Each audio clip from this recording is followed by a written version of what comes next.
Bienvenue dans Zéro Permission, le podcast pour revenir au vivant. Ici, on parle du corps, de la voix, des mues, des vérités qui reviennent quand on cesse de vivre contre sa nature. Et aujourd'hui, je vous retrouve pour un nouvel épisode du format Action et vérité vivante. L'idée de ce format, ce n'est pas de faire une interview classique, pas une conversation bien rangée où l'invité vient répéter son parcours, son pitch ou ce que son audience connaît déjà d'elle. Ici, on ouvre plutôt une porte vers une parole plus vivante, une vérité peut-être moins préparée, un endroit plus nu, plus réel, plus incarné et surtout, une vérité qui ne reste pas seulement dans la tête. Parce qu'à la fin, il y aura aussi une action, un geste, une décision, une trace, quelque chose qui permet à ce qui s'est dit de prendre corps. Aujourd'hui, je reçois Angélique. Reste avec nous jusqu'au bout parce qu'à la fin, je demanderai à Angélique de déposer une vérité vivante et de choisir un acte concret pour l'honorer. Et je crois que cette question peut venir nous chercher toutes. Où est-ce que je laisse encore des environnements, des conflits ou des attentes polluer ce que je suis venue créer ? Angélique est une artiste multidisciplinaire. Musique, théâtre, écriture. Elle est aussi entrepreneure culturelle, enseignante, créatrice de plusieurs structures, et notamment les productions du Moineau pour les spectacles et les albums, l'école d'art vocale Philomela pour l'enseignement du chant et du théâtre. Et elle est en train de créer Artistes Solidaires, une nouvelle entreprise pour aider les artistes et entrepreneurs culturels à démarrer, à trouver des solutions innovantes et à préserver les arts vivants. Et déjà, rien que ça, on pourrait en faire un épisode entier. Mais ce qui m'a le plus touchée dans ses réponses, dans nos échanges en préparation de cet épisode, ce n'est pas seulement la quantité de choses qu'elle porte, mais c'est la manière dont elle les porte. Angélique parle de suivre son cœur, d'avoir le courage de ses convictions, mais aussi l'humilité de reconnaître ses erreurs. Elle parle des milieux toxiques, de super empathie, de conflits qu'elle a longtemps voulu régler vite parce qu'elle ne les fuit pas. Et de cette prise de conscience, certains conflits sont parfois insolubles et elle ne veut plus être polluée par de l'énergie négative. Donc j'ai envie qu'on explore tout ça aujourd'hui.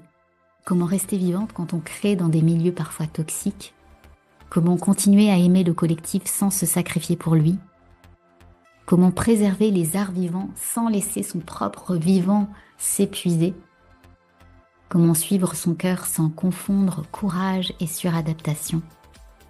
Et comment laisser une trace, même quand on ne sait pas exactement quelle trace on laissera ? Si tu écoutes cet épisode jusqu'au bout, j'aimerais que tu repartes avec une question simple. Où est-ce que je confonds encore engagement et épuisement ? Et peut-être aussi, qu'est-ce que je veux continuer à créer, mais autrement, sans me laisser polluer. Bienvenue dans Action et vérité vivante. Et bienvenue Angélique. Ouah, c'est fou quand même la façon dont on s'est rencontrés, tu vois, le fait que ce soit toi qui aies monté les 6 premiers épisodes du podcast, que ce soit de cette façon-là on s'est rencontrés, et puis en plus on a plein de points communs, donc... T'as écrit dans le ciel. Mais d'ailleurs, tu sais qu'en préparant cet épisode, je savais ce que tu faisais, mais je me rendais pas compte de tout ce que tu faisais. Non. Artiste, enseignante... C'est fou, t'as rénové une maison, tu bosses dans ton jardin, t'écris, tu composes, tu fais tellement de choses. Et en même temps, ça me parle parce que cette multiplicité, c'est aussi quelque chose que je vis, même si on a des histoires différentes, des pratiques différentes. Mais déjà, je me demandais, tu vois, toi, comment tu vis le fait d'être presque impossible à résumer, tu vois, comme ça. Quand on demande à quelqu'un qui a cette multiplicité de se présenter, en général, c'est toujours genre Waouh, mais comment je vais faire? Ben, je te dirais que j'ai peut-être un petit peu axé justement sur cette faculté de résumer Hmm. en un pitch, mais je te dirais que je fais jamais le même pitch aux différentes personnes à qui j'ai à me vendre. C'est-à-dire que j'ai aussi cette faculté de pouvoir m'adapter aux gens, en fait. Donc, ce qui est drôle, c'est que j'arrive à pitcher la bonne idée, ce que j'ai envie de divulguer à cette personne-là, mais il reste toujours une grande, grande part de mystère. Tu sais, les gens, ils me disent souvent, je connais pas cette facette de toi-là. C'est pas Hmm. parce que je suis secrète, loin de là. Au contraire, je dis vraiment tout, j'ai aucun secret. Je suis un livre ouvert, comme on dit. C'est juste qu'on peut pas effectivement tout divulguer d'un coup. Puis souvent, je te dirais, en ce moment, je résiste à l'envie de le faire parce que j'étourdis les gens, parce que je perds leur attention. Tu sais, les gens ont quand même une attention de plus en plus limitée. Alors, si je me mets à tout résumer, ce que je suis capable de faire, mes différentes disciplines, mes différents intérêts, ben ça y est, là, je les ai perdus, ou alors ils se retrouvent à l'intérieur d'eux, et puis là, ils se disent, mais je fais rien, moi, dans le fond, mais c'est pas le cas, tu sais, c'est juste que il y a toujours une façon de comment dire, packager, de vendre ce qu'on Hmm. fait. Tu sais, comme toi, tu dis, ah mon Dieu, tu fais plein de choses. Je fais plein de choses, je touche à tout, je suis curieuse, je varie mes activités, mais je fais pas tout en même temps, hein. Comme tout le Hmm. monde, c'est juste que Hmm. je me permets de faire différentes choses. Et pourtant, il y a des choses que je fais avec expertise, comme par exemple chanter. Je chante tous les jours, donc ça, c'est une expertise que j'ai plus besoin de développer, mais que je continue de faire parce que j'aime ça. Mais je suis curieuse, moi. J'ai vraiment besoin, là, d'essayer des nouvelles choses, de comprendre. Quand je délègue quelque chose, j'ai vraiment besoin que de comprendre c'est quoi que je suis en train de déléguer, hein. Fait que c'est pour ça que je touche à tout, mais c'est pas pour devenir une experte de rien. Je veux Hmm. dire, dans le sens que c'est plus pour avoir une bonne idée du travail à faire, puis d'apprécier plus le travail Hmm. collaborateur. Quand je délègue, puis c'est pas facile, on va se le dire.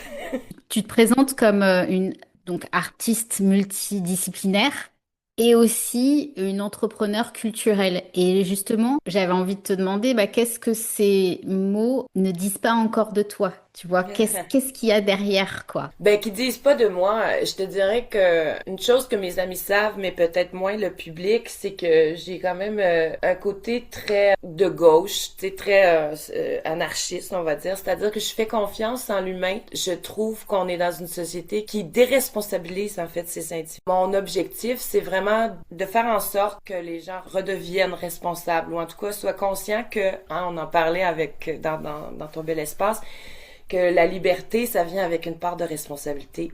La Hmm. liberté pure et dure, ça n'existe pas. Donc, une liberté, ça se gagne, puis ça se travaille.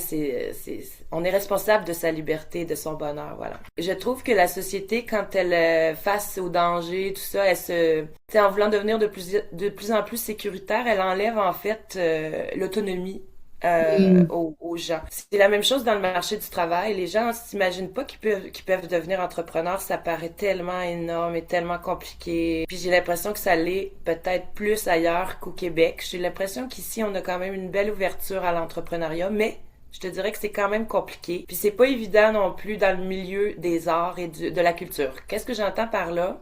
Tu sais, entreprise artistique, c'est clairement un artiste qui vend son art. Quand on parle de culture, c'est plus justement véhiculer l'art. Tu sais, qu'on parle d'un musée, qu'on parle d'une bibliothèque, qu'on parle... tu sais, c'est large, là. Ce sont, comment dire, des entreprises qui ne sont pas nécessairement à but lucratif. Tu comprends? Et c'est pas Hmm. nécessairement des... Mais c'est essentiel. J'ai le goût aussi de mettre en lumière un autre type d'entreprise qui est essentiel, par exemple le recyclage. Le recyclage, jusqu'à maintenant, c'est un modèle d'affaires. Si c'est rentable, ça marche. Si c'est pas rentable, ça ferme. Ça n'a pas de bon sens que ça fonctionne comme ça parce que c'est essentiel. Je veux dire, c'est pas juste une opportunité d'affaires. C'est Hmm. un engagement qu'on devrait prendre socialement de faire attention à la planète. Bon. Alors là, il faut penser à des modèles d'affaires qui soient moins axés sur le modèle capitaliste, quoi. D'essayer d'ouvrir les artistes, puis aussi de les rendre plus autonomes par rapport à leur art, parce qu'il y a beaucoup d'artistes qui s'imaginent que qui peuvent pas se débrouiller seuls. Puis en même temps, on veut pas non plus se débrouiller seuls, mais pour avoir une belle équipe qui nous soutient, puis qui est justement qu'on se sent pas exploité, ben il faut connaître le métier, il faut connaître ça un peu, il faut se mêler, il faut mettre la patte. Fait que moi j'ai envie de donner des ateliers aux artistes pour qu'ils puissent avoir au moins une initiation des différentes tâches à faire dans leur business. Hmm. et qu'ils puissent décider de façon lucide après si oui ou non ils ont envie de déléguer le travail à faire. Il y avait cette notion d'autonomie et d'argent aussi. Est-ce que, ben, par exemple, tu vois, l'argent, ça fait partie aussi de l'autonomie. C'est une façon d'être autonome, surtout en tant qu'artiste, je trouve, de pouvoir créer ses projets. C'est difficile de le faire quand il n'y a pas l'argent. Mais bon, ça sera un autre sujet. Je pense qu'on va l'aborder. Ah, c'est certain. Et est-ce que justement cette multiplicité, tu vois, ça a toujours été une force pour toi ou parfois est-ce qu'elle, justement, elle a été mal comprise? C'est une force pour moi.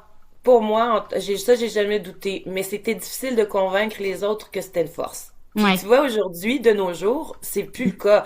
En fait, du moins sur les réseaux sociaux, on le voit là, il y a comme il y a même eu une mode, on va dire là, tout le monde était tout à coup multipotentiel, ce qui est Hmm. bien. Je veux dire, si le chapeau te fait, pourquoi pas.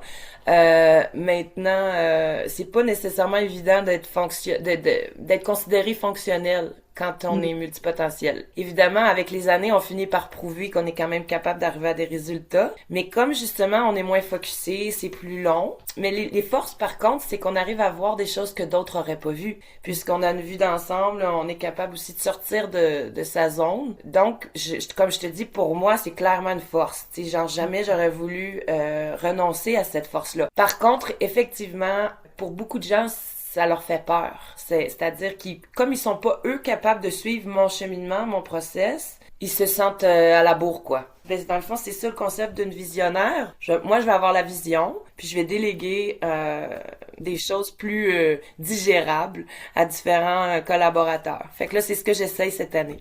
Du coup, qu'est-ce que ça t'a demandé d'oser être autant de choses à la fois, tu vois? En fait, la vérité, c'est que je vais être honnête là avec toi, c'est pas quelque chose que je travaille. J'accepte le fait d'être comme ça. J'accepte le fait que je veux dire, j'ai du mal à le gérer là. Des fois, il y a une journée, par exemple, je suis complètement dans un projet, je suis en train d'écrire un opéra, je suis complètement hantée par le truc, je vais me coucher le lendemain, pouf, c'est un autre sujet. Il faut que je passe à un autre, faut que je monte un podcast ou tu sais, j'ai un client ou tout ça. Puis là, je sors de mon, comment Hmm. dire, de l'énergie. Donc, tu passes à un autre projet. Ben, je passe à un autre projet puis je perds un peu le momentum. Hmm. Donc des fois, comment dire, parce que justement le jugement des autres, je me dis ah, je suis pas constante, je me fais des commentaires comme ça. Alors que si je pense comme faut, je chante dans une boîte à chansons depuis 2012. Alors, ça fait 14 ans que chaque mercredi, je prends mes petits pieds, je prends mon clavier, puis je vais chanter dans une boîte à chansons. Donc, de me dire que je suis pas constante, pas sûr que ce soit la Hmm. bonne formule, tu vois. Hmm. Fait que quand on remet les choses en perspective comme ça, on arrive à faire le ménage. C'est-à-dire que oui, j'aimerais pouvoir focusser plus longtemps ou du moins plus fort sur les choses, mais c'est pas ma personnalité. Ma personnalité, c'est que j'aime toucher à tout. Moi, dans Hmm. la journée, par exemple, je me sens mieux je peux travailler pendant 14 heures à la condition que je fasse plusieurs petites choses différentes. Que je travaille dans le jardin physiquement, que je travaille avec ma tête, mais si je fais juste 4, 5, 6 heures de la même chose, je finis complètement cassée. J'ai juste Hmm. plus le goût de rien, Ça draine ton énergie finalement. c'est ça, c'est important parce que sinon on fait rien. Ou en Hmm. tout cas, on fait pas ce qu'on aime, puis on le fait pas. Puis moi, c'est vraiment important que j'apprécie ce que je suis en train de faire à Mhm. chaque fois. Fait que j'essaie d'éliminer les choses plus contraignantes ou tu sais ou plutôt quand quelque chose qui m'apparaissait amusante, qui m'apparaît plus amusante, je me pose toujours la question pourquoi puis quoi faire pour que ça le redevienne. Parce que me forcer, ça me tente de moins en moins. Être à l'écoute de ce qui est vivant à l'intérieur de Oui, soi, quoi. tout à fait, Mhm. exactement. De ce qui fait vibrer, puis ce qui fait que... Parce que, tu sais, la motivation, on dit, faut pas attendre d'être motivé pour faire les choses. Mm. Non, mais sauf que quand on fait pas les choses avec motivation, est-ce qu'on les fait aussi bien? Je sais pas. Fait que mon premier travail, c'est de retrouver cette motivation-là, de faire en sorte de mettre... Tu sais, des fois, c'est juste une image, là. Tu sais, quand... Je sais pas, moi, j'étais une fille, là. Tu sais, genre, j'ai joué au Barbie super longtemps. Tout était... les tissus, les étoffes, les couleurs, les brillants, là. Tu sais, j'aime ça. Fait que des fois, je trouve justement que mon projet, il a comme perdu de son brillant. de ces paillettes. Fait que j'ai juste besoin d'y remettre un peu de paillettes, là, juste pour que ça m'excite dans le ventre. J'ai le feu de me remettre, tu sais, Mm. sur le projet. Fait que, puis ce qui me fait des paillettes, ben, tu sais, c'est souvent de voir que ça pourrait avoir un bel impact sur les autres. Tu sais, quand je parle de mon projet, puis que là, je vois des réactions, où les gens, quand tu fais ça, tu sais, là, c'est des paillettes. Justement, je sens que toi, ce que tu as envie, c'est plus qu'on comprenne ce que tu fais, c'est vraiment qu'on le sente, que ça émane. Tout à fait. En fait, puis ça, c'est, tu vois, un grand problème. On parle souvent de ça en entrepreneuriat. Il ne faut pas être son entreprise, il faut pas être son produit. Malheureusement, quand on est un artiste ou un visionnaire, ben on est son produit, il y a rien à faire, tu sais. Fait que là, l'idée, c'est de faire en sorte que, justement, des produits, des entreprises puissent être viables. En fait, je travaille là-dessus en ce moment. Parce que mon entreprise de production, comme je m'autoproduis, si du jour au lendemain je suis malade, ben c'est ça, il y a plus de Mhm. business, il y a plus de produits. Si mon école, là pour l'instant j'ai pas d'employé dans mon école, si je tombe malade, ça existe plus, tu vois. Puis Mhm. j'essaie aussi de développer des ateliers en ligne que je trouve pas évident en chant. Vraiment, Mhm. j'ai trouvé ça très difficile, puis je préfère 1000 fois plus en présentiel, quitte à Mhm. avoir des groupes, parce que là c'est une possibilité de, bon, sauf que là, j'ai vraiment envie de créer des entreprises que je peux déléguer, que je Mhm. peux. Puis en fait, tu sais, là, je vais divulguer le titre. En fait, Mhm. ma nouvelle entreprise, c'est Artiste Solidaire. Là, c'est pas une entreprise que je vais faire toute seule, on s'entend Mhm. dessus. Fait que l'idée, c'est vraiment de fédérer les artistes, qu'on devienne une belle et grande communauté, puisque, tu sais, c'est ça, on est tout à l'heure des communautés, communautés idéologiques. Puis je pense que là, c'est l'heure qu'on se rassemble, qu'on se solidarise, puis qu'on fasse des actions. Je pense qu'il y a moyen d'être lucratif. Tu sais, on parlait d'argent Oui. tantôt. Je suis pas contre l'argent, mais je trouve qu'il prend un peu beaucoup trop de place dans notre vie. Peut-être est-ce que c'est pas quand le focus il est sur l'argent. Parce que finalement, tu vois, tout à l'heure tu parlais de vivant, je pense que quand on est dans cette énergie du vivant, de vraiment répondre à l'appel, pour moi, le vivant, c'est vraiment l'appel du cœur, l'appel de ce qui est viscéral pour nous, de ce qui vit à l'intérieur de nous. Ben, c'est là où justement ça va générer, ça peut générer justement la valeur argent, mais le focus, il est ailleurs. En fait, je Voilà. pense que... Mais deux choses là-dessus, j'ai le goût de faire du pouce. La valeur, la valeur des choses. C'est ça Mm. que je voulais dire. On met toute la valeur sur le côté Mm. monétaire, alors que, tu sais, Mm. avoir des amis sur qui on peut compter.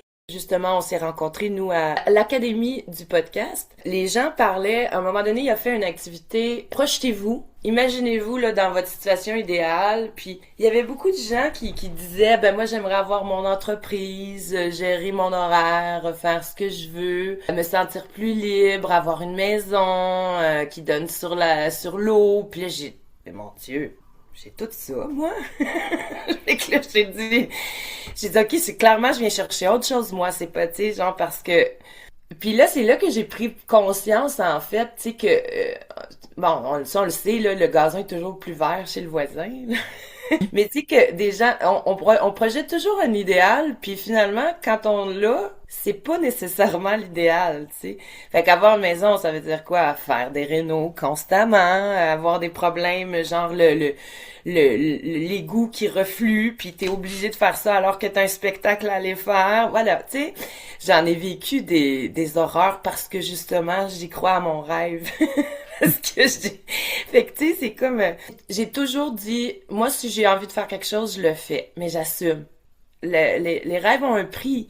Puis quand je dis prix, je parle pas d'argent là. Tu sais, Oui, je bien sûr. parle souvent de temps, d'émotion, de réflexion, d'avoir à prendre des décisions. Tout ça, c'est ça. C'est que ça Mm. nous coûte. Je veux dire, l'argent, faut pas oublier, c'est un moyen. C'était Mhm.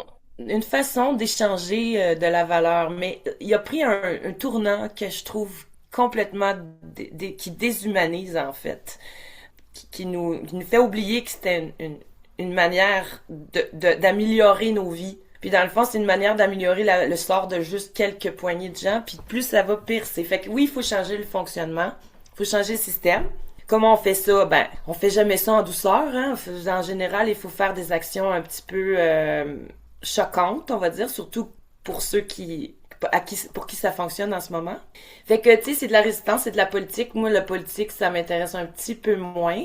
Mais plus ça va, plus je sens que je suis obligée, si je veux changer quelque chose, il faut absolument s'intégrer à quelque part un petit peu. Au moins véhiculer notre idéologie. Fait que si je peux pas m'impliquer en politique concrètement, ben je vais au moins partager mes idées, puis essayer de convaincre d'autres artistes, tu sais, comment dire, de penser autrement, d'agir autrement, d'être plus solidaire, c'est-à-dire que, tu sais, on peut faire, les artistes, on le sait, on peut faire énormément avec rien du tout, avec notre créativité, avec notre imagination, avec notre talent, mais c'est quoi la valeur de ça?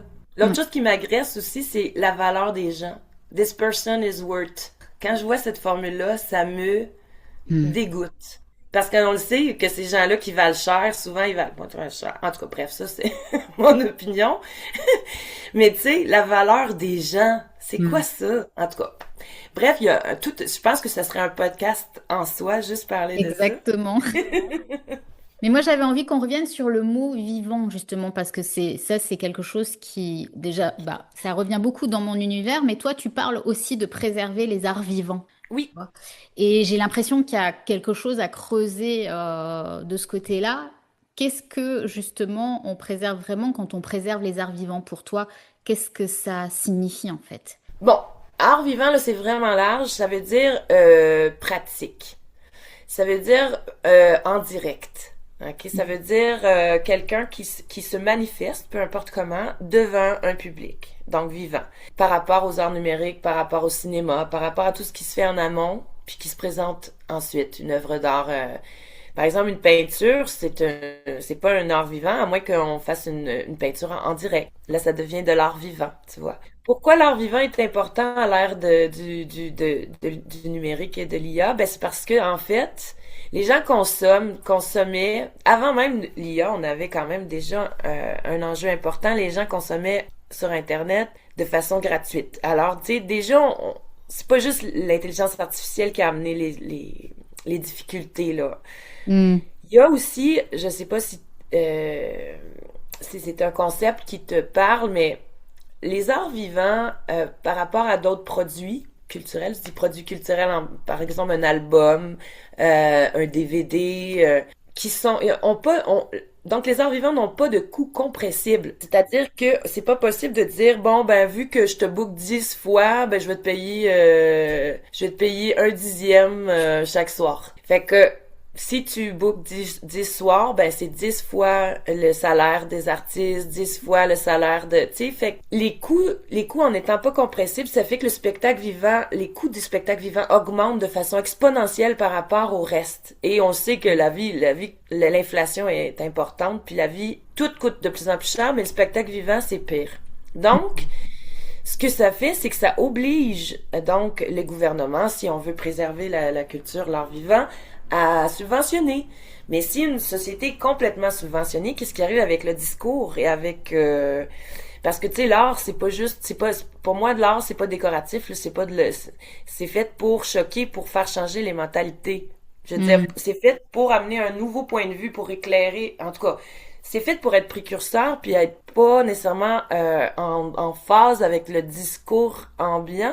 Donc, je vois qu'il y a vraiment un gros problème là, qui se passe au niveau de la liberté d'expression des artistes. Alors, j'ai envie de trouver des solutions, puis j'ai envie aussi, surtout, de redonner l'indépendance, l'autonomie, qu'on disait aux artistes, qui soient moins, justement, redevables au gouvernement. Ici, au Québec, en tout cas, c'est quelque chose d'assez Québec-Canada. C'est pas évident là, tu sais, de réussir à vivre de son art si puis on n'a pas de protection comme en France non plus, de dire j'ai réussi, j'ai fait mes études par exemple en théâtre, je peux avoir l'intermittence comme en France, donc je suis assurée de pouvoir survivre, tu sais. La plupart des artistes quand ils commencent, ils doivent avoir un autre emploi. Pendant la pandémie, il y a bien des gens qui avaient une belle carrière, donc qui avaient acquis mettons une maison, une voiture, une petite qui ont une famille, tout ça, qui se sont trouvés le bec à l'eau. Parce que là, on était plus capable de travailler, on n'avait plus le droit de rien faire. Puis oui, il y a eu une subvention, mais tu sais, la subvention était vraiment inéquitable parce que c'était la même chose pour tout le monde.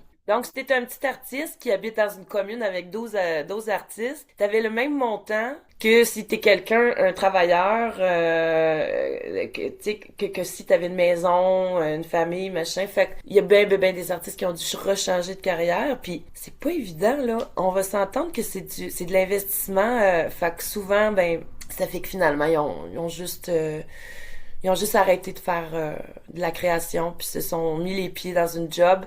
Puis, va Hmm. te le dire, la plupart me disent, ouais, je suis pas heureux, mais au moins, je vis plus la précarité, tu sais. Ouais, donc ce qui manque, c'est au finalement ce qui manque le plus aux artistes aujourd'hui, c'est de l'argent, de la structure, de la Du solidarité, comme tu soutien. disais, Du soutien du continu, soutien. puis aussi à pouvoir souffler parce que ça prend de l'espace pour créer, ça prend du temps. On peut Hmm. pas. Si c'est sûr que si tu essaies de créer ta nouvelle chanson puis que tu es en train de te demander comment tu vas payer ton prochain mois, Hmm. ça marche pas. Hmm. Ça c'est pas un bon. Donc c'est vraiment important. Comment dire, cette précarité là, je te dirais que c'est ce qui va filtrer, c'est ce qui va faire en sorte que tu deviens un artiste ou pas. Parce que Hmm. si t'es pas capable de gérer cette espèce, tu sais, comme je disais, moi, à chaque jour, je dois hunter. À chaque jour, je vais à la chasse, tu sais. C'est ça un entrepreneur, mais plus encore un entrepreneur culturel parce que, tu sais, je veux dire, mettons, un entrepreneur, je prends un exemple. Quand un élève, par exemple, une école, tu sais, genre, en général, quand t'as un élève, bah, tu l'as pour longtemps, fait que c'est comme un investissement, on va dire. Mais quand tu fais des spectacles, ben, tu bookes un spectacle, puis là, ben, c'est fait. Après ça, faut en booker un autre la semaine après. Fait que Hmm. bref, c'est du travail en continu. C'est de la chasse. On est des chasseurs. Hmm. Oui, c'est plus ponctuel, tu veux dire, donc. Souvent, c'est plus ponctuel, c'est aussi beaucoup plus varié parce que, comme Hmm. on dit dans ce métier-là, il faut avoir plusieurs cordes à son arc. Hmm. Donc, on passe constamment d'un chapeau à l'autre. Il faut se... Puis ça, c'est beaucoup d'énergie aussi, hein, de réorganiser son cerveau. Tu sais, Hmm. on est capable de le faire, mais si on le fait pas de façon naturelle puis qu'on se force pour réorganiser le cerveau, ok, là, c'est ça le dossier à faire, c'est de l'énergie, encore une fois, on dépense beaucoup d'énergie. Fait que comment faire en sorte de se créer des horaires qui correspondent à nos manières de bien fonctionner, tout Hmm. en nous laissant, tu sais, en nous mettant pas sur le stress. Bref, je sais que c'est un peu utopique mais moi personnellement, j'y suis arrivée à me créer une vie comme ça. Donc je me dis, j'ai goût d'encourager les autres à le faire aussi, à avoir une Oui. vie qui. Ouais, ben c'est intéressant parce que tu l'expliques aussi, tu vois, parce que de l'extérieur, bah, on voit souvent la beauté de l'art, mais on voit pas forcément la réalité des artistes qui, justement, essaient de tenir debout, quoi, tu vois, C'est tout vrai. simplement. Donc, et toi, justement, qu'est-ce que tu aimerais changer pour les artistes qui démarrent, par exemple? En fait, les artistes qui démarrent ont un avantage parce qu'ils sont plus jeunes, puis ils sont nés dans un, tu sais, moi, je suis pas née avec TikTok là, je suis même pas sur TikTok, ça me fait peur. J'ouvre TikTok, je me sens envahie. Ils ont des avantages que moi j'ai pas pour se faire connaître internationalement. Maintenant, Après, il y est-ce a peut-être que des artistes qui deviennent artistes, mais sur le tard, tu vois. Ça peut être aussi des aussi, c'est personnes qui se ça. reconvertissent dans les milieux artistiques, mais qui au départ n'étaient pas. Donc, ça ne veut pas dire qu'ils soient tous jeunes non plus. Non, c'est vrai, ils ne sont pas tous jeunes. Puis je te dirais que ma clientèle, c'est plutôt ça. C'est plutôt des gens qui ont pas cru, qui aimeraient y croire, qui pensent ou des fois même qui sont très jeunes, mais ils prennent leur retraite pour justement se consacrer à quelque chose qu'ils aiment. Mais je peux quand même apporter énormément de choses aux jeunes parce que justement aussi, il y a quelque chose d'assez... Si les gens chantent pas en anglais, c'est beaucoup plus difficile de percer. Il y a de moins en moins d'échanges qui se fait aussi Hmm. France-Québec. Alors ça, c'est aussi quelque chose que on veut développer, redévelopper parce qu'il l'avait avant. Mais tu sais, c'est ça. C'est chaque génération, on a des acquis, on perd... Fait que là, les échanges se font moins, je trouve. On entend moins ce qui se fait en France. Les Français peut-être entendent encore un peu ce qui se fait au Québec, mais pas tant. Fait que puis c'est ça. Fait que donc, le simple fait qu'on soit la francophonie, tu sais, au milieu d'un monde anglophone, déjà, il y a une belle opportunité parce que je te dirais qu'on en bave les artistes québécois par rapport. C'est sûr que si tu chantes en anglais, là, t'as déjà une bonne porte ouverte. Quoi qu'encore, tu te dilues dans la masse parce que tout le Mm. monde chante en anglais. Fait que tu sais, il y a d'autres réalités. Je travaille à développer des solutions, mais qui soient comme je te dis, ponctuelles, puis surtout qui ramènent le plus possible à l'art vivant. Parce que, tu sais, c'est sûr, on peut trouver des solutions comme de créer des plateformes où tu peux te streamer en ligne, mais c'est pas suffisant. Parce que les gens, justement, ils ont tellement, tellement, tellement de propositions. Ils Mm. sont overwhelmed par ce qui se passe en ligne. Alors, ça prend des solutions qui soient plus, comment dire, originales, plus en phase, plus... Puis, on parlait tantôt, qui fait réveiller la créativité dans chaque spectateur. Ça, c'est l'aspect aussi que moi j'ai intégré, fait que j'oublie souvent d'en parler, mais le spectateur, il veut plus être passif. Il veut prendre part que ce Mm. soit en chantant un petit refrain, que ce soit en dansant, que ce soit en participant, que ce soit en partageant son idée, whatever, c'est fini le spectateur passif. Il y a bien des gens qui vont me dire j'aime bien ça venir t'écouter, mais tu sais quoi, j'aime encore mieux quand on jam, tu sais, quand tu organises des jams puis que je peux venir participer, là je tripe au bout. Fait que moi j'ai le goût de dire, parce que c'est ça l'art vivant, c'est, tu sais, c'est de décloisonner aussi l'artiste sur la scène puis le spectateur Mm. qui regarde gentiment, tranquillement sans dire un mot. Tu sais, c'est ça aussi, c'est passé date là. On veut plus d'interaction, c'est un échange, c'est une interaction. Donc c'est ça. Fait que l'art vivant, Oui, ça c'est fait là partie. où ça humanise, justement. C'est C'est là où ce qu'on se que rend compte que l'art est pas mort, puis que l'AI aura beau faire ce qu'il veut, l'humain a créé l'art pour parler à l'humain. mais c'est Fait que ça, c'est intéressant, d'ailleurs c'est assez fascinant parce que c'est ça, on le voit. Si l'IA nous crée quelque chose, puis qu'on sent pas l'humain derrière, on est là, pff, passe. Ça nous touche pas. ouais. Ce qui nous touche, c'est l'humain, c'est ce qu'on voit d'humain dans l'art. Fait que, en fait, c'est aussi même, je te dirais, ça c'est un autre truc qu'on peut parler, le concept de perfection. On veut souvent que les choses soient parfaites. Mm. Puis c'est tellement pas une bonne formule. Je vais te raconter une petite anecdote, juste pour illustrer ça. Un jour, je faisais un spectacle avec un pianiste. Puis on est, tu sais, on va se dire, on est quand même modeste, là, mais ce soir-là, on se trouvait bon. Mm. On trouvait qu'on était particulièrement groundé, puis que j'étais vocalement, j'étais sans faille. Lui, pianistiquement, c'était comme du grandiose. Mais un public froid, j'étais, mais voyons, ils sont pas conscients de la qualité du spectacle qu'ils ont devant les yeux. Puis là, je commençais à me faire ces réflexions-là, puis je me dis, mais voyons, Angie, là, c'est quoi, fais ton truc, on s'en fout, tu fais ton affaire, puis c'est tout. Mais ça me travaillait tellement que j'ai fini par avoir un blanc de mémoire. Fait que j'ai oublié 2 mots. Et là, la foule, la salle, c'est comme réveillée. Ils sont mis à applaudir comme des fous.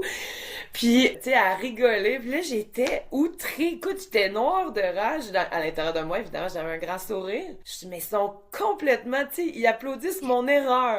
Ils ont été frettes tout le long. Puis là, ils applaudissent mon erreur. Et je vais te dire de quoi? À partir de ce moment-là, plus de frettes dans la salle, mais complètement du plaisir. Les gens chantaient avec moi. Là, ils applaudissaient chaleureusement. Ça a été comme, la fin du spectacle s'est passé, là, mais un rêve, quoi, tu sais. Fait que j'ai été obligée de me faire la réflexion. Quand c'est trop parfait, t'as peur que ça casse. Comme t'es sur les Mm. dents, t'apprécies pas parce que t'as l'impression, ou tu sais, t'as Et dans le l'impression que... contrôle. C'est ça. Fait que le fait que je me suis trompée, même si c'était une petite erreur de rien du tout, ça a juste fait, ok, c'est un humain, ok, phew.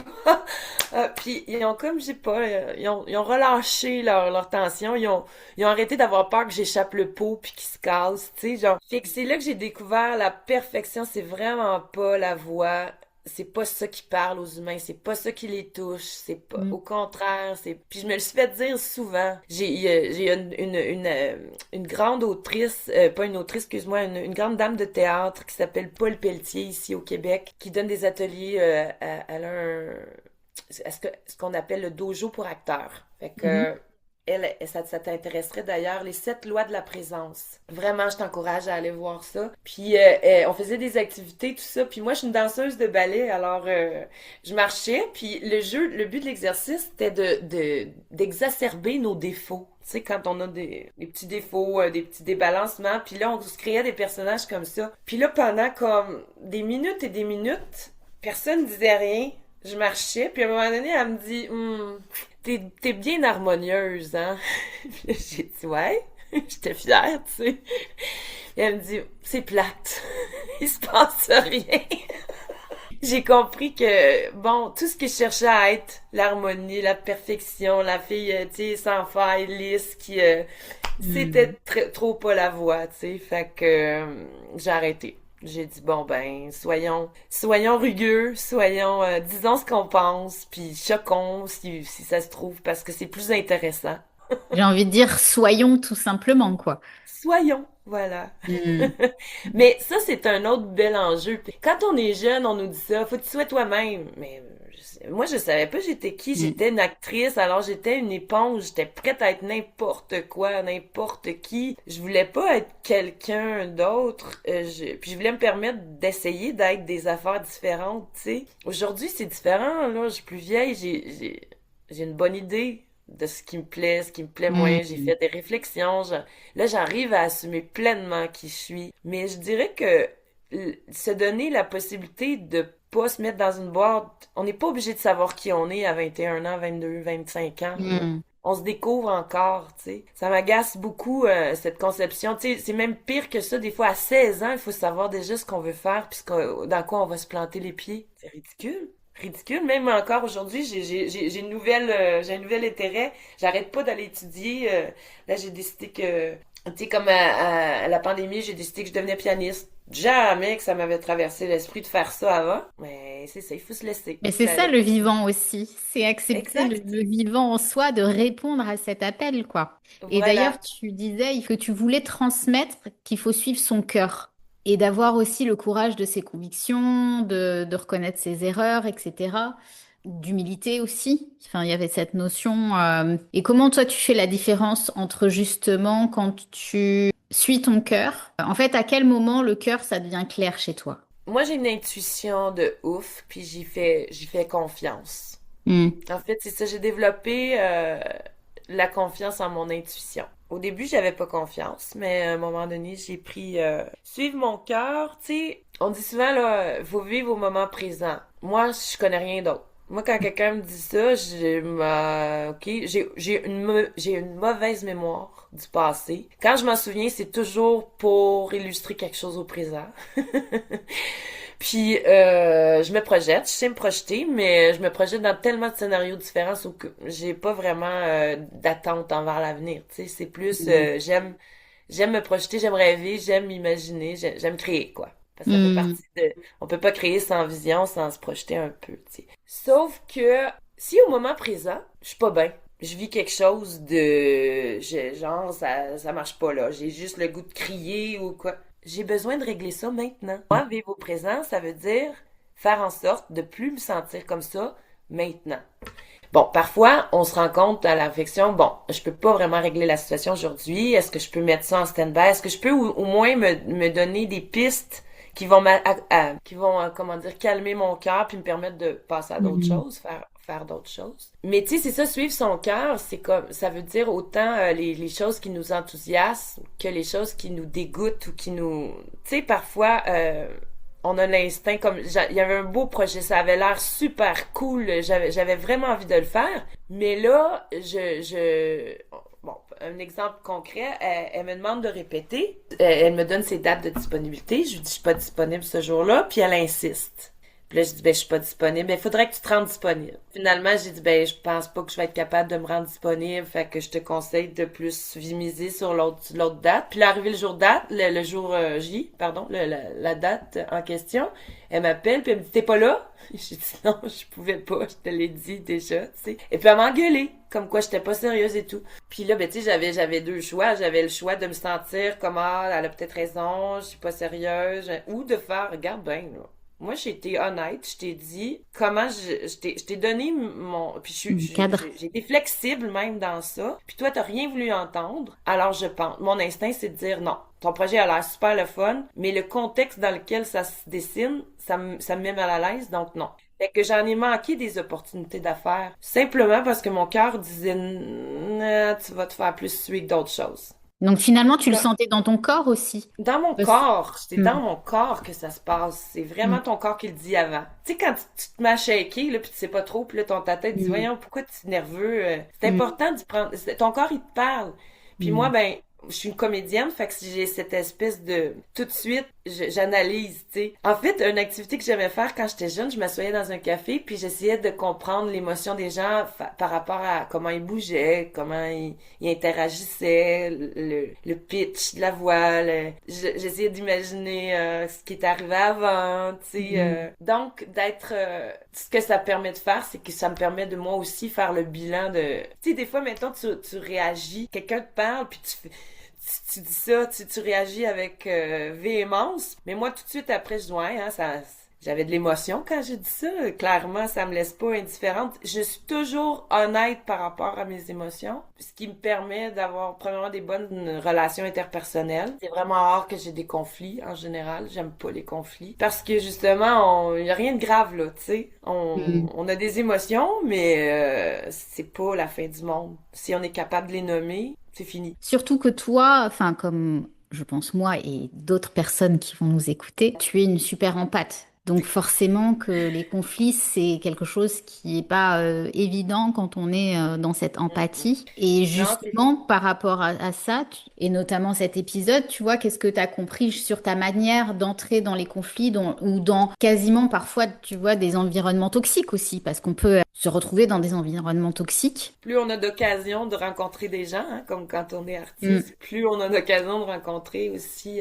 pas toujours les gens qui sont toxiques, des fois c'est les situations, tu sais, comme par exemple le monde du cinéma, hein, c'est un monde du paraître, là. Alors, puis c'est très compétitif, puis on n'est pas beaucoup à travailler, fait que dès que je rentre dans un petit cercle là, de cinéma, tout de suite, là, je vois que ça, des gens qui me scannent du haut en bas. Tu sais, moi, j'aime pas ça. Ça me rend très, très, très mal à l'aise. Des gens qui s'arrêtent au paraître, là, tu sais. Je me fais même une victoire. Tu sais, moi, j'aime ça bien paraître quand il faut. Je veux dire, quand je me force, quand je vais sur la scène. J'aime ça même me déguiser, me maquiller, tout ça. Mais j'aime ça dire que je suis capable d'aller au dépanneur en jogging, puis pas coiffée, puis je reste intègre. Je veux dire, je suis pas moins. Tu sais, fait que ça c'était vraiment important pour moi parce que quand j'étais jeune, c'était beaucoup ouais, mais toi t'es cute, fait que tu sais. Anyway, peu importe ce que tu fais, ça va marcher, t'es cute, tu sais. Ah, ça me gossait. Parce qu'en plus, je m'en foutais bien raide de ce que j'avais l'air. J'avais envie d'avoir des discussions profondes, j'avais envie, tu sais, j'avais envie d'être challengée sur mes idées, tout ça. En vieillissant, on s'entend que là, on se dit, bon, ça dure pas longtemps, profite-en. Il en reste plus beaucoup, fait que... Sauf que, tu sais, j'ai vraiment envie, là, de miser sur l'être. Les échanges, l'être. Tu sais, pour moi, quelqu'un de beau, c'est pas quelqu'un de beau, c'est quelqu'un qui émane du beau. C'est quelqu'un qui sourit, quelqu'un qui partage, quelqu'un qui rigole. Tu sais, c'est beau pour moi. C'est ça la beauté. Le côté toxique, je te dirais que ce qui est malheureux, c'est que c'est de moins en moins rare. C'est comme si il y avait un peu... Tu sais, on dit pas qu'on préfère les environnements toxiques, mais dans l'idéologie ambiante, on encourage quand même de plus en plus ces comportements-là individualistes. Ne serait-ce qu'en marketing, ça pullule, là. On nous montre comment manipuler les gens, comment les faire acheter nos affaires, comment leur faire découvrir qu'ils ont un besoin qu'ils connaissaient pas, que tu sais, on est vraiment dans la manipulation. C'est subtil. On a beau dire oui, mais c'est pas malin. Toutes ces petites choses-là qu'on développe, ben ça finit par se teinter dans dans nos relations interpersonnelles. Donc, tu sais, on finit par intégrer ce petit concept-là dans notre manière de vouloir que les autres fassent ce qu'on veut qu'ils fassent. comme j'en reviens pas comment que tu sais souvent ça se passe plus dans le dialogue, on trouve plus des compromis, c'est genre c'est qui tire plus fort sur sa couverte. Hmm. That's it. De domination. La domination, tu sais. Puis des fois je me rends compte c'est moi la dominante là, qui a pas le choix de faire ça. C'est ben que vous voulez pas qu'on s'entende, vous voulez pas qu'on trouve un je reprends ma couverte. Hmm. Souvent, je me sens obligée de faire ça parce que justement, on peut être tolérant. La tolérance, c'est essentiel, sauf envers les intolérants. On peut pas tolérer l'intolérance, tu sais. Fait qu'il y a comme toujours une limite comme ça, tu sais. On veut que tout le monde puisse dire ce qu'il y a à dire, mais si le monde commence à se crier à se crier des noms, c'est non. Moi, j'ai un côté autoritaire parce que j'ai tellement confiance en mes valeurs. Mais en même temps, je me pose la question, qui suis-je pour imposer ces valeurs-là aux autres? Donc, j'essaie toujours de négocier. J'essaie toujours de convaincre, puis d'amener des arguments. Fait que c'est ça. Je dirais Convaincre que ou c'est exposer? exposer pour que la personne puisse avoir les bonnes, pour qu'elle soit aussi consciente que je vois peut-être même des choses qu'elle-même ne voit pas, là. Tu sais, des fois, la personne n'est peut-être même pas consciente de ce qu'elle fait. Hmm. Parfois, elle l'est. Puis quand elle l'est, ben, en l'exposant, ça fait que on met déjà sur table que le jeu va être plus difficile, quoi. Le marketing, c'est comme la magie. Ça marche mieux quand tu connais pas les trucs. La manipulation, c'est la même chose, tu sais. Quand tu connais pas les trucs, c'est facile, mais quand tu les connais, voilà, c'est ça. Fait que je te dirais que j'ai pas de manière typique de répondre à la toxicité. C'est-à-dire, faut chercher à mettre ses limites, c'est tout. Dans le fond, Mhm. c'est ça. C'est que souvent, on se rend pas compte, mais nous, les super empathes, on met pas nos limites parce que on est tellement on comprend, je suis capable de me mettre à ta place, je sais ce que tu ressens, mais des fois, la personne, elle ressent même pas ça. C'est nous, Mhm. c'est notre émotion parce qu'on est très émotif, qu'on projette sur la personne Hmm. qui, elle, s'est coupée de ses émotions. Donc, ouais. Ne pas chercher à guérir, ne pas chercher à faire de la projection, mais mettre ses Mhm. limites. Je te dirais que c'est ma réponse. Puis Mhm. des fois, c'est agressif.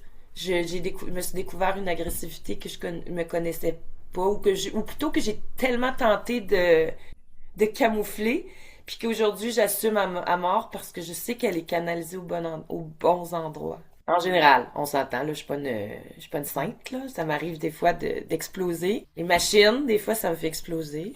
Quand Hmm. ça marche pas. Les maudites applications qui sont supposées nous faire gagner du temps puis qui finalement nous en font perdre.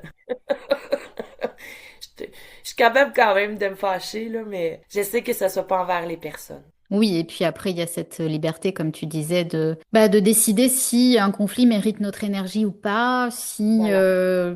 le problème est soluble, en tout cas le conflit est soluble ou pas, si Mhm. l'environnement, ben voilà, est-ce qu'on a envie de rester engagé à cet environnement ou pas? C'est Enfin ça. voilà, on est libre de rentrer, de sortir. Exactement, libre, c'est ce que tu dis. Mais libre Mm. aussi de rester, libre aussi d'accepter puis de, comment dire, de, comme je te dis, parce que c'est ça la solution qu'on donne souvent hein, quand on se sent dans un milieu toxique, c'est de s'en aller, de couper les ponts. Puis moi, je Mm. pense pas, ben je veux dire peut-être que certaines personnes, c'est là ce qu'ils ont besoin. Puis si c'est ce que tu ressens au profond du cœur, oui. Clairement, oui. Mais tu sais, si ça se passe au niveau familial, par exemple, tu sais, je veux dire, l'idée de rompre avec des gens qui ont un lien de sang, ça me paraît un peu abrupt. Tu sais, c'est rare d'ailleurs que les gens réussissent à faire ça. Tu sais, souvent, les gens ont parlé, j'ai une mère toxique, mais de te couper les ponts, c'est peut-être pas nécessairement... ça peut l'être. Ça peut être la solution ultime, ça peut être la seule solution. Mais je pense qu'on peut en essayer d'autres avant. Comme je disais, Mm. j'ai pensé longtemps que la seule solution, c'était de l'ignorer ou de prendre sur moi ou comment dire, la minute que j'ai décidé de mettre mon pied à terre, puis de juste dire de nommer comment je me sentais, sans nécessairement reprocher à l'autre, mais juste de nommer moi comment je me Mm. sentais par rapport à sa réaction, à son commentaire, whatever, ça a tout réglé. Comme je te dis, cette réaction-là a pas toujours été douce. Tu sais, là, je suis douce, là, je dis les choses comme si j'avais dit ça délicatement. Des fois, c'est émotif, OK? Des fois, on réagit, mais si la réaction, elle est en phase avec, tu sais, si on est vraiment en train d'admettre quelque chose, je pense qu'il faut le faire. Et je pense que c'est ça, comme qui est le pas difficile à faire, mais qui est souvent la seule, qui est souvent le remède, quoi. Parce que, tu sais, les gens toxiques, ils sont pas fiers, là, ils font ça dans l'incognito, ou alors ils se pensent, ils pensent que leurs actions sont justifiées, quoi, tu sais. Fait que c'est important, je pense, je vois ça comme de l'éducation. Dans le fond, je me dis, mon côté maman, c'est pas fini, même si, même, des fois, même s'ils sont adultes, il y a encore, tu sais, des aspects, peut-être qu'ils ont besoin d'avoir un éclairage nouveau, tu sais, parce qu'ils ont pas, personne ne les a jamais confrontés, par exemple, tu sais. Bien sûr. Fait que c'est ça. Hmm. Ouais, c'est intéressant.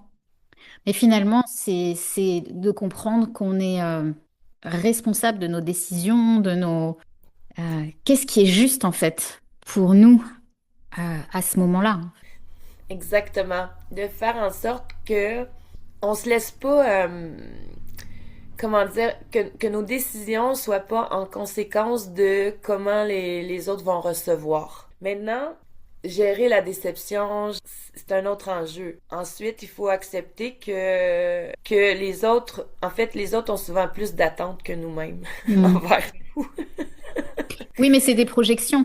C'est C'est comme des tu disais tout projections, à l'heure, c'est que on projette mutuellement. Enfin, c'est ça. soit on peut projeter des choses sur quelqu'un, d'autres personnes peuvent projeter des choses sur nous. Donc c'est finalement un jeu comme ça qui se renvoie et qui... Qui peut être dangereux s'il n'y a pas une espèce de, comment dire, de trêve. Tu sais, c'est-à-dire, et la projection, c'est bien. Je veux dire, de mettons que je te dis, t'as l'air triste ou tu me sembles contrarié ou tu me sembles, comment dire, absorbé, tu sais, whatever, là.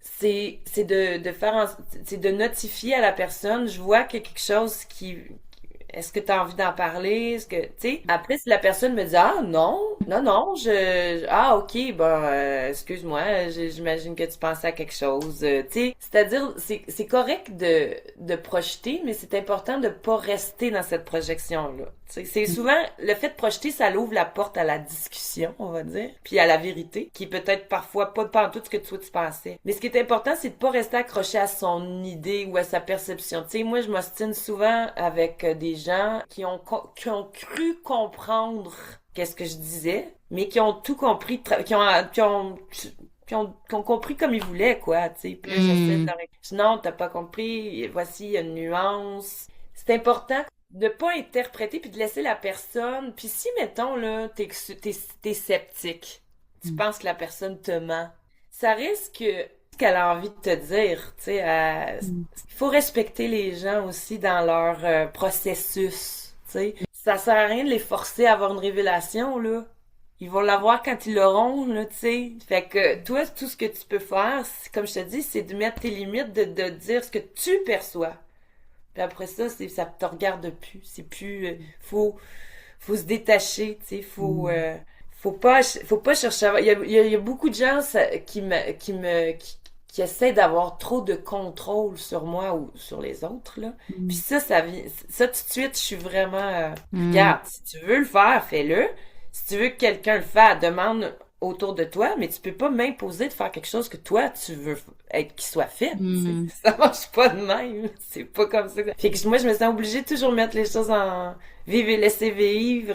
Oui, oui, on veut collaborer, mais il y a une manière de faire en sorte que les gens se sentent moins obligés que stimulés, genre. Oui, C'est puis comme comme, tu disais tout à l'heure, il y a des personnes qui n'ont pas envie forcément de dire certaines choses, qui mhm, sont pas prêts. Et d'ailleurs, ça m'amène à quelque chose oui, que tu m'as partagé où tu me disais que tu n'avais aucun secret et que tu avais horreur des secrets et que tu pensais que les pires choses d'ailleurs sont engendrées par le secret. Et tu as parlé tout à l'heure aussi d'anarchie, du fait que tu sois une anarchiste moderne, mais finalement que tu évites d'en parler ouais. autrement qu'en direct parce que c'est une idéologie qui est mal comprise et qui peut être, tu vois, justement, qui est peut-être à redéfinir. Le mot anarchie, qu'est-ce que ça veut dire pour toi? Spontanément, là, mettons. Pour moi, il y a quelque chose qui est où il y a de la lutte. Lutte, d'accord. Mm. OK, donc, il y a une lutte. Fait que c'est ça. Dans le fond, pour les gens, le concept d'anarchie, c'est chaos. ou Mm. encore pas de loi, Mm. sans loi, ou encore des gens qui mettent des bombes, parce que il y a eu toute une campagne justement par les gens de droite qui ont cherché à identifier le mot, à faire en sorte que dans nos esprits, anarchie égale terroriste. Donc, c'est devenu comme un synonyme un peu inconscient. Alors que l'anarchie, c'est une idéologie, c'est très complexe, on redéfinira pas ça aujourd'hui. Mais donc, l'anarchie, c'était une idéologie que j'aimerais vulgariser comme ça. J'avais un spectacle hommage à Léo Ferré, puis j'ai parlé d'un personnage très important, Manoukian, puis j'ai dit que c'était un anarchiste, alors que c'était un communiste. Et c'était très important pour les gens qui étaient dans la salle que je fasse pas l'erreur. Parce que moi, de mon point de vue, hein, tu sais, né dans les années 80, on s'entend là que l'anarchie, ou en tout cas ce concept, cette époque-là, elle est loin derrière moi. Alors j'ai comme assimilé les deux mouvements comme de gauche, on s'entend, fait que c'était la gauche, fait que à ce moment-là, j'étais jeune, intervertissais les mots anarchie et communisme, alors que c'est pas du tout la même chose. En fait, c'est même, je te dirais, les deux opposés d'une idéologie plus gauchiste. C'est-à-dire le communiste, c'est celui qui dit l'humain peut pas se gérer, il faut le contrôler, il faut tout régler parce que sinon l'humain il fait n'importe quoi puis c'est un enfant. Alors que l'anarchie, c'est plutôt donne à l'humain ce qu'il a besoin, l'essentiel, et tu vas voir à quel point il va s'épanouir d'une manière dont tu peux même pas imaginer. Fait qu'en fait, c'est que pour moi, l'anarchiste, c'est celui qui a confiance en l'humain, en sa capacité. Okay? Le communiste, c'est celui qui a pas confiance en l'humain. Le capitaliste, c'est celui qui se fout carrément de l'humain puis qui veut juste se remplir les poches. Fait que voilà. C'est vraiment vulgarisé, mais c'était juste pour que tu comprennes Mm. mon point de vue. C'est quoi un anarchiste? Alors, une liberté, c'est quoi la liberté? Parce que souvent, ça, c'est le mot aussi ou le bas blesse, là, parce que la liberté économique, on s'entend que c'est pas le même type que la liberté individuelle d'expression. Puis la liberté de dire son opinion, ça veut pas dire la liberté d'imposer son opinion, tu sais. Fait que la liberté, juste ça, c'est un beau mot comment dire, à définir, qui peut se retrouver dans n'importe quelle sphère politique. Donc c'est pas ça qui va définir l'anarchie. Mais c'est quand même un moteur.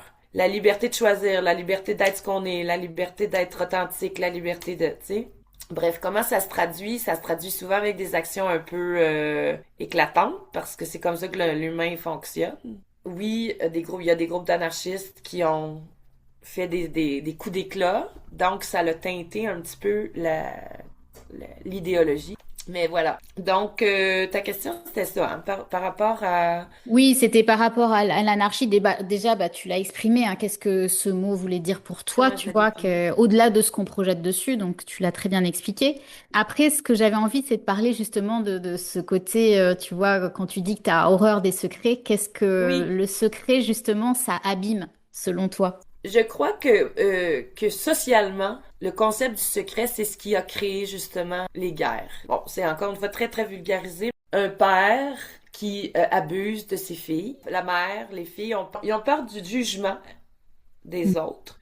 Donc, ils vont garder le secret. Ils vont pas ni évacuer ce qu'ils ont vécu, ni s'indigner de ce qu'ils ont vécu, ni entamer procédure que ce soit, sous peur que toute la famille se désagrège puis que ça Mhm. change les choses. Mhm. Alors, c'est des peurs qui sont souvent fondées ou pas, mais tu sais, comment dire, qui nous empêchent d'accéder à une libération parce que on a peur que ça soit pire.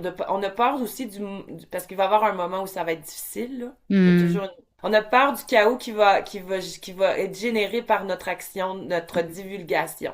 Sauf que souvent, ce chaos-là, il est très court, puis finalement, au final, tu sais, quand on le fait, on se rend compte qu'on a bien fait de le faire. Sauf que on a peur souvent, tu sais. Fait que ce que ça fait, c'est que là, il y a toute une génération qui assume, qui vit, qui transmet à ses enfants comme un peu cette espèce de pudeur mal placée, cette peur. Puis qu'est-ce qui arrive? Ben, le grand-père, il abuse de ses petites filles. C'est pas rare, cette situation-là. Moi, j'en connais personnellement. Puis je me Mhm. dis, comment ça peut se rendre à la deuxième génération, tu sais? Comment tu sais, ça, c'est la faute du secret. Le concept Mhm. il faut garder, ça c'est entre nous, il faut garder ça familial, faut pas que ça Mhm. s'ébruite. Je déteste ça. Oui. Concrètement, personnellement, quand j'étais jeune, moi, j'ai découvert ça à 8 ans. Si j'essayais de garder un secret, les amis, les gens autour de moi cherchaient à savoir, mais à un point que ça me rendait mal à l'aise. Puis quand finalement ils le découvraient, c'est comme ils s'en servaient, même si c'était insignifiant. Alors que même un gros secret, d'assumer ce qu'on est, de pas chercher à cacher. Tu sais, je dis Hmm. pas que j'ai pas de secret, je veux dire, on s'entend, premièrement, les secrets que les gens me disent, ça, je garde les secrets. C'est moi, c'est moi, personnellement, qui n'aime pas avoir de secrets envers les gens.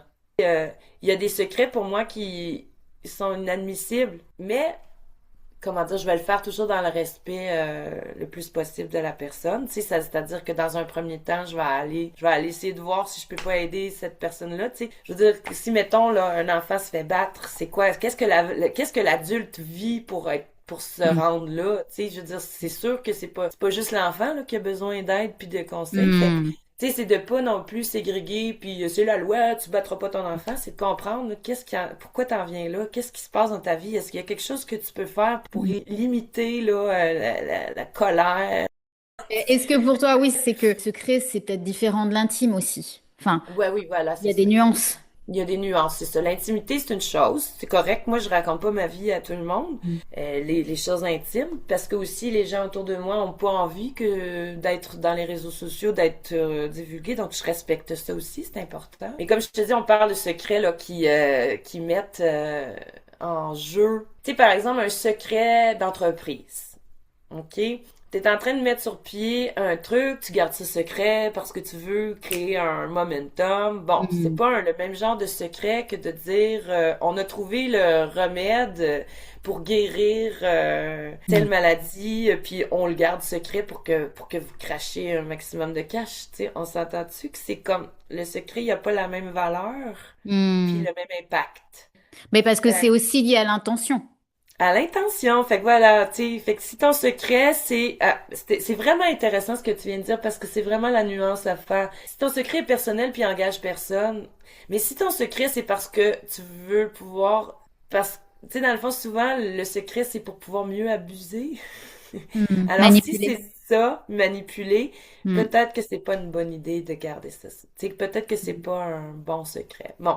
Mais Et personnellement, j'ai choisi de ne pas, d'avoir le moins de secrets possible. Et ce, malgré le fait que, tu sais, moi, je viens d'une autre génération, comme je te dis, quand j'ai commencé, fallait se montrer sous notre meilleur jour. C'était pas question de raconter un drame familial puis tout ça. Puis un moment donné, il y a eu un switch avec The Voice puis Star Academy où là, il semblerait qu'il fallait qu'il se passe quelque chose de vraiment dramatique dans ta vie pour que ça vaille la peine qu'on te voit sur scène. T'sais. Fait que c'était plus juste ton talent, c'était comment t'es brisé, comment t'as remonté ton cancer, comment tu chantes malgré ton problème d'estomac, comment tu réussis à monter sur scène même si ta mère vient de mourir. Tu sais, c'était comme juste lié au drame. Fait que je me disais, fait que là j'étais comme bon, c'est quoi mon drame? Monoparental à 16 ans, qui s'achète une maison, entrepreneur, qui dit non, moi je me marierai pas. Je divulguais pas tant. J'essayais de mm. me montrer normal. Puis aujourd'hui, je me rends compte que tout ça, là, tout ce qui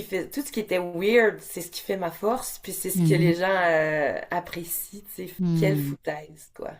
Mm. Exactement. Il y a une question qui me vient, c'est pour toi, qu'est-ce qui aujourd'hui dans ta vision du monde, tu vois, est souvent le mal compris? Les gens me disent toujours, comment ça t'as pas plus de succès? Puis là, je suis comme, c'est quoi ta conception du succès? Parce que, tu sais, genre, je fais ce que j'aime, je fais tous les jours ce que j'aime, réussis à faire des sous avec ce que j'aime. Puis toi, tu es là dans ma face, t'applaudis puis tu pleures, puis tu me dis, wow. Fait que, juste, dis-moi, c'est quoi ta conception du succès pour que je comprenne bien, là, pourquoi tu penses que j'en ai pas?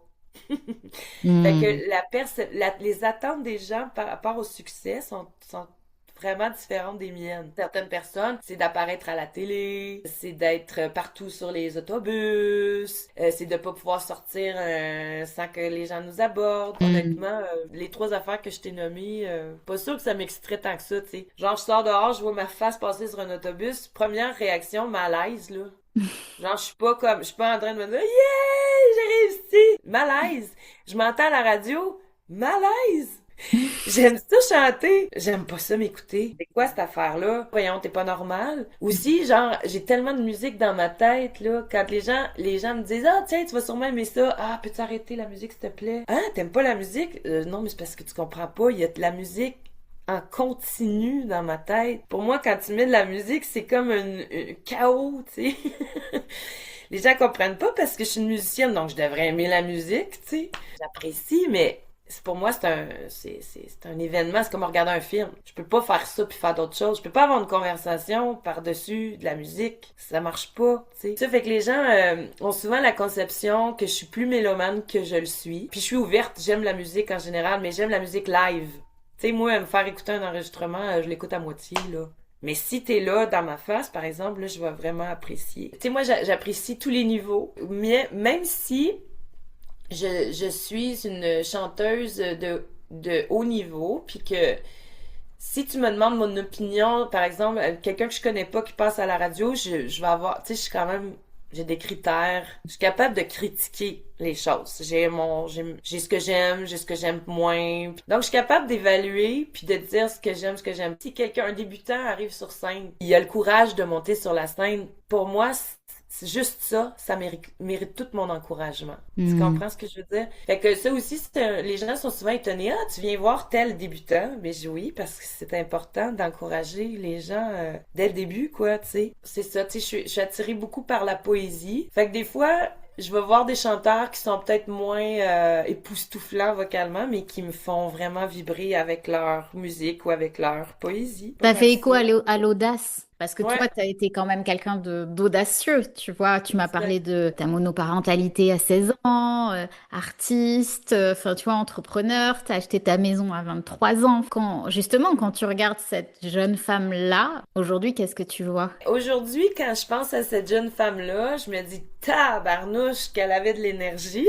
Je suis pas sûre que j'aurais ce train de vie-là à cet âge-là, aujourd'hui. Je suis contente quand même d'avoir fait les choses tôt parce que aujourd'hui, tu vois, je suis encore jeune. En fait, c'est drôle, j'ai l'impression d'être vieille puis jeune en même temps. J'ai l'impression d'avoir un immense bagage, mais aussi d'avoir comme la vitalité quand même. J'ai aucun regret. Ça aussi, c'est une autre affaire.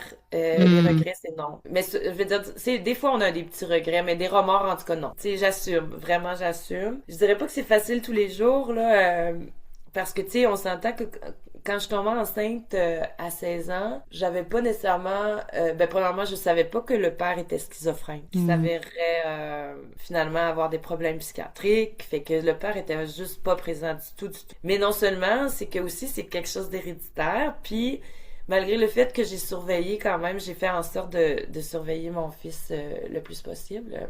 Puis ça, il semblait ok, mais depuis quelque temps, je me demande. Puis là, il est comme trop tard pour que je puisse vraiment le forcer à consulter ou en tout cas, fait que je me sens dans une situation un peu où je dois assumer un choix que j'ai fait il y a 25 ans, tu sais. Mais en même temps, c'est pas tu sais, genre, je dis pas que j'aurais fait les choses autrement. Je dis pas que du moins que j'aurais fait un autre choix. Parce que comme je te dis, je regrette rien du tout. Je sais que cet enfant-là m'a sauvée. Moi qui est tellement... qui aurait pu facilement... Tu sais, Amy Winehouse, mais j'aurais pu facilement tomber dans un autre mode. Mais le fait d'avoir des responsabilités, d'être une maman, hein, puis moi, je veux faire les choses comme il faut. Tu sais, je me donne à 150%. Fait que mon rôle de mère, je l'ai pris au sérieux, du moins, pendant les premières années. C'est sûr que quand il était plus vieux, j'avais plus l'impression d'être une grande sœur qu'une maman, là. Plus parce que justement, j'avais pas envie d'avoir une autorité crasse. Mais plutôt, c'est peut-être mon modèle. Ma mère, moi, était très, très sévère. Fait que j'étais pas ce que ma mère était pour moi. Puis il me l'a reproché, imagine-toi donc. Il m'a dit que j'étais pas assez sévère. Que j'étais pas une vraie mère parce que j'étais pas assez sévère. J'en revenais pas. Tout ça pour dire que là, aujourd'hui, j'ai un peu l'impression d'assumer parce qu'évidemment, je veux pas le laisser... là, il est revenu à la maison. Puis je voudrais pouvoir l'aider, puis je sais pas comment parce que... Oui, des fois, je me fais la réflexion, waouh, tu sais, c'est bien beau de dire faut assumer, puis tu sais, ce choix-là de faire des enfants, hein, c'est un choix qui est particulier, qu'on fait une fois, dure toute la vie. Et je me disais, tu vois, cette maternité, pour moi qui n'ai pas eu d'enfant, cette maternité très jeune, tu vois, ça, bah, tu l'as exprimé, ça t'a appris la responsabilité, et puis j'imagine que ça a impacté aussi ta création, enfin, ta liberté, enfin, voilà, il y a toutes tes valeurs aussi qui ont été Ben, c'est sûr que la liberté, j'en ai impactées. eu moins que d'autres. Puis justement, ça fait que je suis plus, je veux dire, une petite anecdote encore pour illustrer ce que j'essaie de dire. Quand j'avais 16 ans, 17 ans, je venais juste d'avoir mon fils, puis je rentrais à l'école de théâtre, puis moi, ben, ça paraît pas là, mais j'avais 8 dents de plus.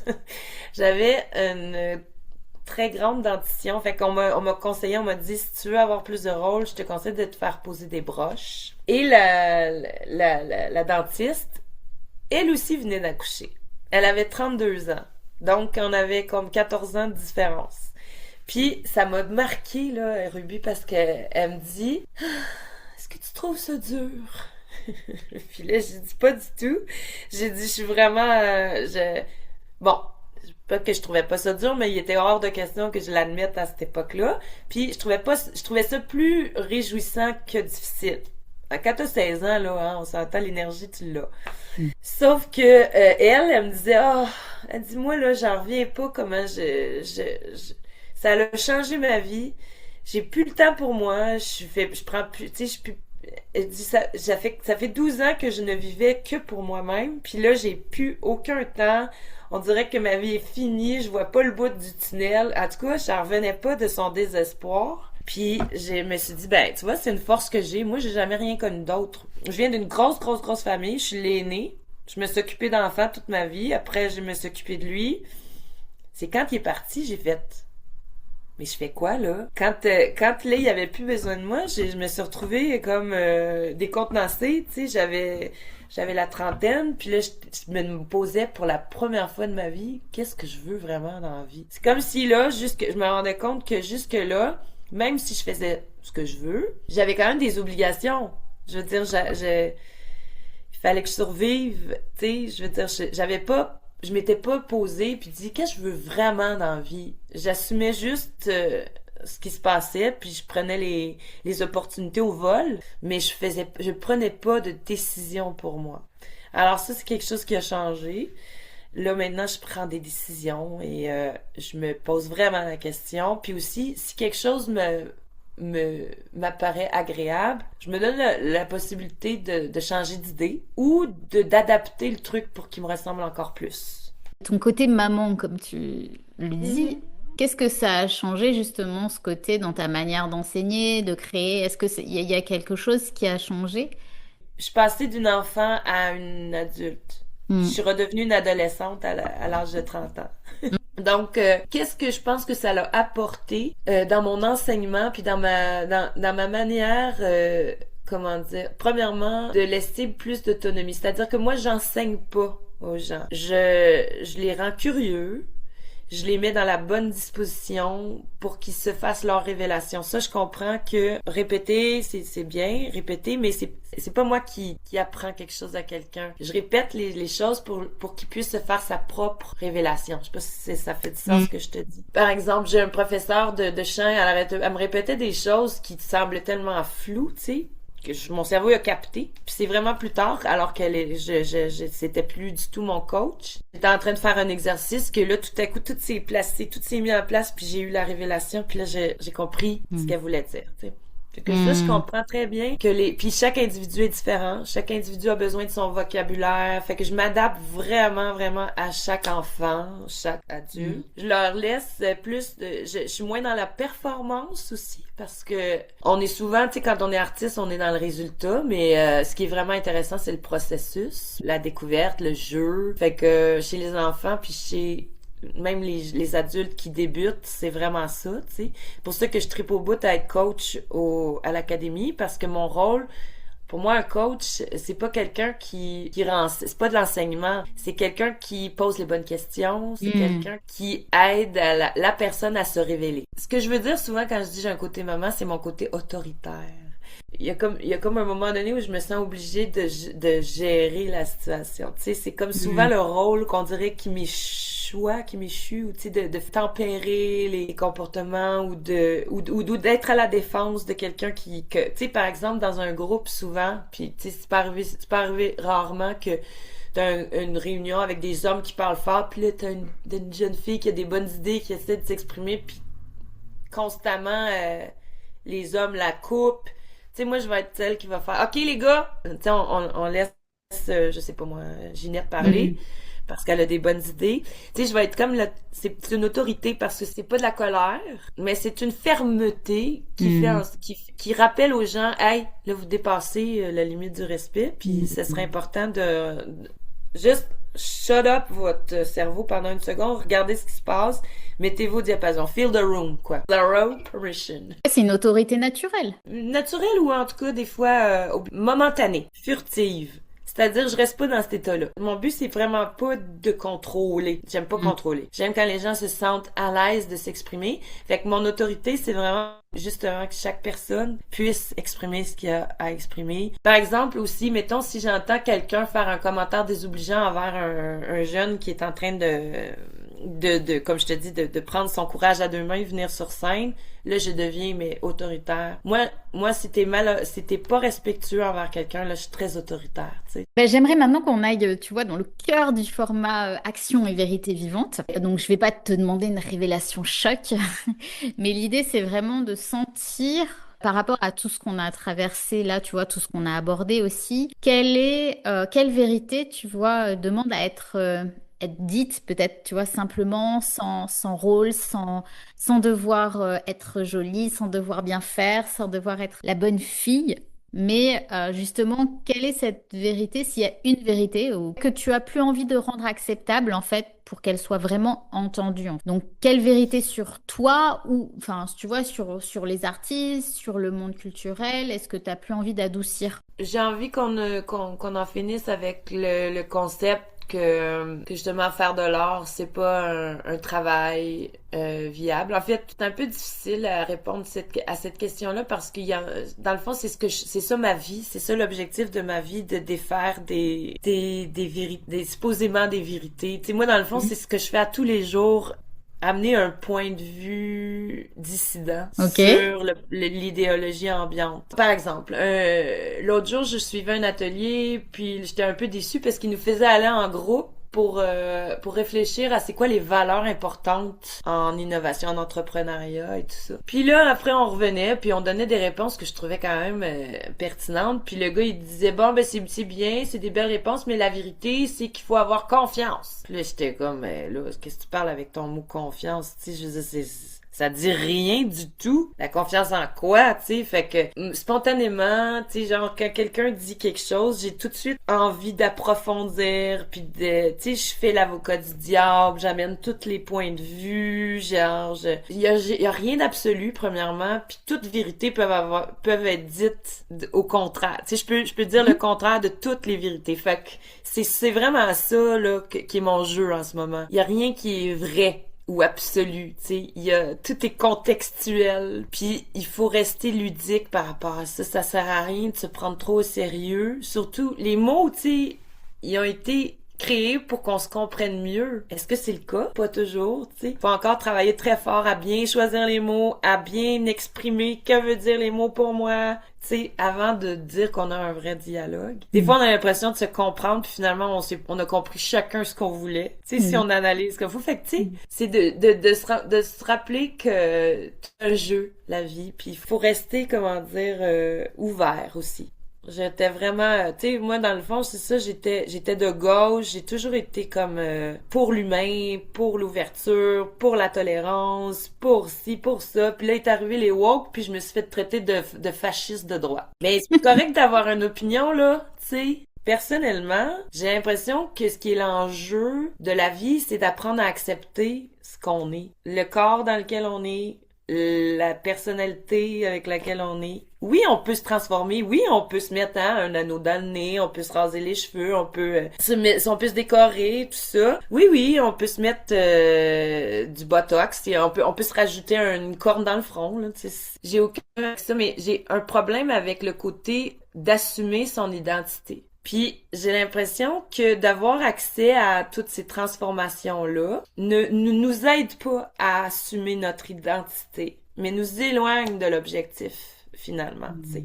Fait que là, ça a choqué énormément la communauté trans ou plutôt ceux qui parce que tu sais, moi mon concept c'est pas que je me dis oh non, tu devrais pas changer de sexe, c'est plutôt pourquoi tu veux changer de sexe? Est-ce que c'est pas plutôt la perception des gens, tu sais, parce que si par exemple là, un homme avec de la barbe avait le droit de se mettre en robe à fleurs, puis de se mettre du rouge à lèvres, puis que la société l'acceptait, est-ce qu'il sentirait autant le besoin de changer de sexe? Puis aussi, tu sais, être une femme, ça veut pas dire se mettre du rouge à lèvres, avoir des grosses babines puis des gros seins, là. Moi, je connais des femmes qui ont pas de seins. C'est des femmes. Fait que tu sais, il y a comme c'est pas le paraître qui fait ce qu'on est à l'intérieur.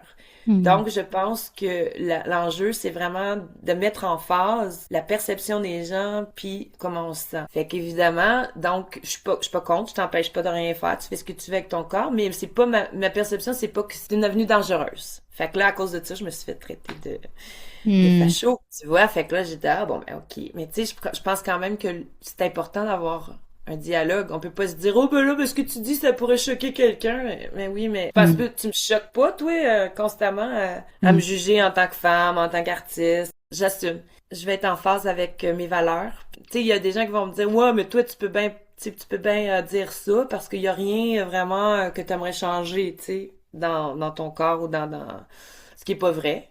Mais surtout, c'est pas juste physique, là, l'identité. C'est pas juste... Puis tu sais, mettons, là, on parle de vocalement, par exemple. Moi, c'est ça, là, qui est mon métier. Les gens me payent pour chanter. Mais si tu savais le nombre d'années où je trouvais que j'aimais pas ma voix, en fait. J'avais vraiment le préjugé que ma voix était pas acceptable. Puis tu sais, j'ai été obligée un jour de dire, ben là, t'es dans le champ, c'est parce que, tu sais, faut que tu fasses confiance aux gens qui te disent qu'ils pleurent puis qui sont émus, là, tu sais, tu peux pas... Fait que, tu sais, je veux dire, c'est ça le combat, en fait, c'est d'apprendre à faire le pont entre comment les gens te perçoivent et comment tu vas être perçu et ce que tu es vraiment à l'intérieur et l'extérieur aussi. Mais on revient toujours au vivant, en fait. Qu'est-ce qui vibre à l'intérieur de nous? Qu'est-ce qui fait qu'on est humain? Qu'est-ce qui fait justement que ça marche pas tout seul, qu'on a envie de se développer en société, qu'on est tellement plus efficace aussi quand on est plusieurs que quand on est tout seul, et ce, malgré l'intelligence artificielle. Parce que, tu sais, j'utilise les outils, puis ça fait 11 ans, 12 ans que je travaille sur mon projet Artiste solidaire. J'ai décidé j'ai dit, bon, là, je fais des actions parce que sinon, je vais continuer de rêver encore 12 ans, puis ça n'aura pas lieu. Donc, je me suis inscrite à un concours, et là, le hasard, tu sais, c'est ça aussi, moi, j'ai vraiment, tu sais, quand tu dis, moi, les hasards puis les signes de la vie, là, j'y crois beaucoup parce que c'est incroyable des fois. Donc, la première dame qui m'a donné ma chance pour monter sur scène quand j'avais 14 ans, elle avait écrit la comédie musicale. Elle était plus âgée un petit peu. Elle avait la vingtaine. Puis elle est venue monter la comédie musicale avec nous, avec les jeunes de l'école. Fait qu'elle m'a donné ma première chance en tant que chanteuse. On s'est liés d'amitié parce qu'on avait plein de points communs, être auteur et tout ça, mais on s'est quand même perdu de vue parce que la vie, hein. Puis là, j'arrive à ce concours-là pour présenter mon projet Artiste solidaire. Puis la première personne que je croise, c'est elle. Puis elle avait pas de projet, elle cherchait à s'impliquer dans un projet. J'ai dit 3 lignes, elle dit j'embarque. Fait que là, tu sais, pour moi, ça, c'est un signe. Comme je te dis, c'est comme, ok, j'ai fait les bonnes choses au bon moment, ça... Puis, le fait de travailler avec cette personne-là, puis on s'entend, là, c'était juste du petit rebondi d'idées pour peaufiner le projet. J'ai avancé plus vite en 1 mois qu'en 11 ans, en 12 ans, toute seule. Juste parce que j'avais quelqu'un qui me renvoyait la balle, puis qui m'aidait à préciser, puis qui me donnait des idées. Fait que le travail en collaboration, c'est clairement un plus stimulant, plus efficace. Surtout quand on a des projets solidaires. Mais même mon album, là, ça fait 2 ans que je travaille toute seule dessus, puis ça avance pas. Si j'avais des musiciens, il serait déjà fait, ça serait fait en 1 mois. Fait que tu sais, c'est toujours comme ça.